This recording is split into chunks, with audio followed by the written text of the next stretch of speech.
Welcome, today I'm showing how to change icon shape into XIAOMI Redmi 10C. Firstly, open your Play Store and find X Icon Changer application.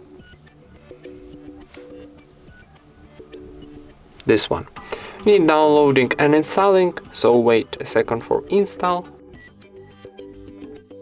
And now tap open.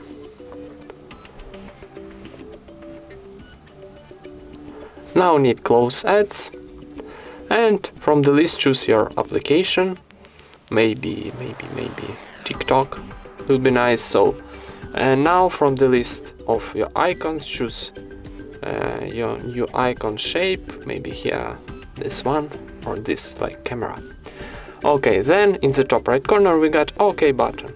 Press it, and now we got message. Please go to system settings to open shortcut permission. Tap OK, and now in the settings go into other permissions and activate this option, home screen shortcuts.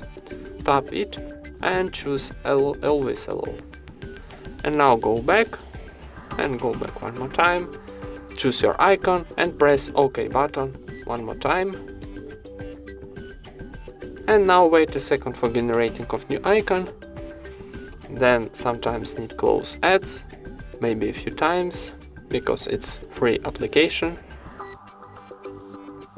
And we got success message, so go to our home screen.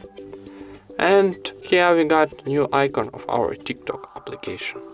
And that's it. Thank you for watching, leave thumbs ups and subscribe to our channel.